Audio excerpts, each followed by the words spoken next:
Bon, qu'est-ce qui mobilise les Français en ce moment? Bah, c'est Sochi. Ouais. Bah oui, bah, du pain et des jeux, de la tradi et du ski. Alors, j'ai fait l'effort, j'ai regardé quelques épreuves des jeux. Alors, il y a un truc sur lequel on ment pas, c'est vraiment des épreuves.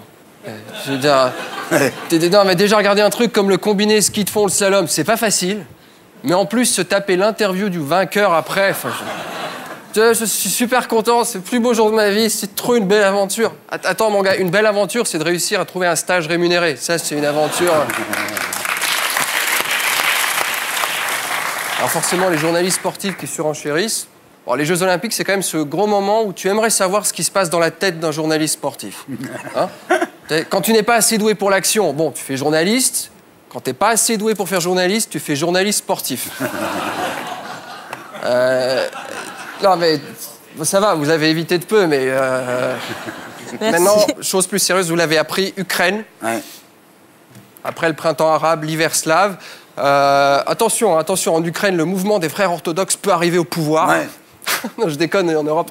Non, mais bon, sérieusement, qu'est-ce qui se passe? Parce que ça mérite une analyse géopolitique. Alors, le vrai problème de l'Ukraine, ce sont ses voisins. Ce que je veux dire, ça n'a jamais été simple entre les Sildaves et les Bordures. Et puis entre nous, on s'en fout, parce qu'à part les Bogdanov, qui a une maison de vacances dans les faubourgs de Tchernobyl? Hein?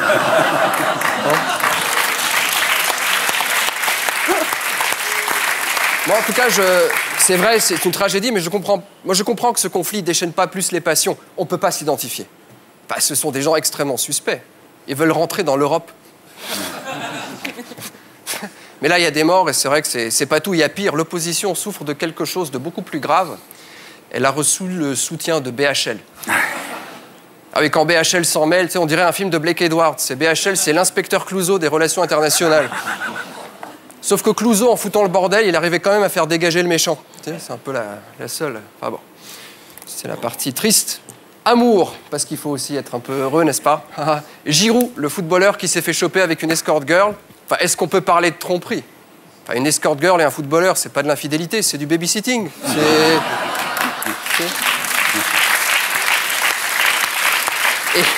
Et le mec qui se sent obligé de s'excuser. Ah, je demande pardon à mon équipe, ma famille, mon entraîneur, mes coéquipiers, les supporters d'Arsenal. Non mais Olivier, quand tu trompes ta femme, tu vas pas t'excuser auprès de ton pote, sauf si c'est la sienne. Hein?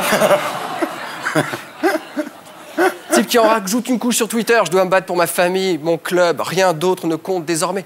Arrête Olivier, t'as tiré un coup et tu fais des excuses comme si t'étais responsable de la victoire de Hollande au présidentiel. Non, c'est pas grave.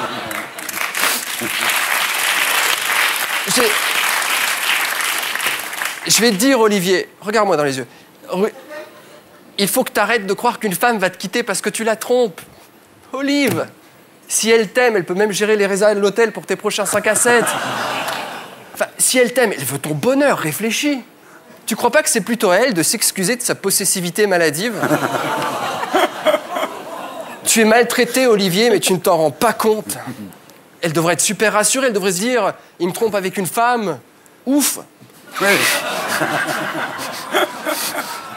Voilà, c'est un mec... Enfin, c'est un mec... C'est pas un mec pour tous, quoi. En revanche, l'escorte, un peu con. Hein. Ouais. Ah bah vraiment, ouais. Elle a une drôle de manière de vouloir se faire un réseau, elle. Hein. Bonjour, tu veux coucher avec moi? C'est possible, c'est pas très cher, mais en revanche, je me rattrape sur les produits dérivés. Photos, souvenirs, cartes postales, vidéos...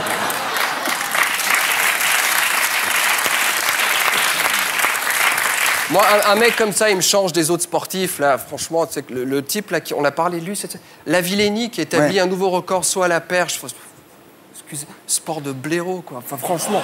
Ah non, mais on en a soupé toute la semaine. Le mec, il a sauté 6,16 m. Alors, la question du journaliste, peut-il aller plus haut? Et lui, tout fier, ouais, je peux encore gagner 4 cm. 4 cm. Pauvre homme, quoi, pauvre homme, hein. Pauvre homme. En soirée, il raconte quoi aux gens? Tiens, alors toi, c'est quoi ton talent? Bah, tu vois l'immeuble là-bas? Si tu me donnes une perche, j'arrive à atterrir dans le salon du 2e étage. Économie.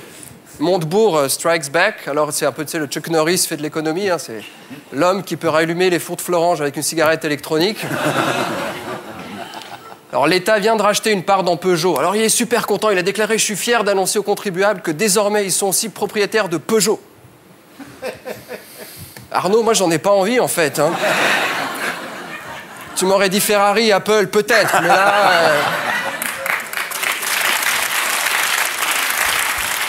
S'il vous plaît.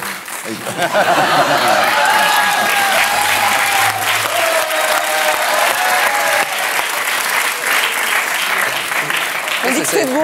Depuis qu'elle a vu que ça fait péter le décolleté, ça passe, alors maintenant... Ça y est, quoi. Ah là là. Bravo. Politique, alors on a un nouveau Premier ministre, hein, vous ne l'avez même pas révélé, hein, c'est Pierre Gattaz, donc il porte un pins 1 million d'emplois. Bon, alors, vu le temps qu'a duré la folie du pins, tu comprends que dans la tête du mec, l'emploi c'est un truc démodé. Hein. Et c'est vrai qu'en ce moment, on vit une situation assez inédite. Hein. Jean-Marc Ayrault, il me fait de la peine. Il me fait de la peine. Jean-Marc Ayrault, c'est l'homme qui est licencié depuis 1 an, mais personne ne lui a dit encore. Pauvre vieux, tu sais, il vient au bureau, on lui dit, mais sinon, tout va bien. 3e âge. Alors, on a finalement levé l'immunité de Dassault, mec qui a racheté ses voix pour se faire élire. Moi, je vois pas ce qu'il y a de choquant là-dedans. Aujourd'hui, acheter des voix, c'est peut-être le seul moyen de faire vraiment monter le pouvoir d'achat des électeurs. Alors, on parle de supprimer le régime des intermittents. D'ailleurs, je dois dire, parce qu'il y a beaucoup de gens qui nous filment des intermittents, moi, je soutiens ce régime, c'est très important pour nous autres, les précaires. Quoi ? Non, moi, ça me permet quand même de payer une partie des impôts avec ça. Bonne nouvelle. Alors, selon le FMI, les Grecs sont en train de sortir de la crise. C'est vrai. Alors, avec 28% de chômage, donc logiquement, on est en plein boom économique, nous. Alors, pas belle la vie. Et pour être sûr de ne rien rater de Inarditube, abonnez-vous et mettez un pouce bleu.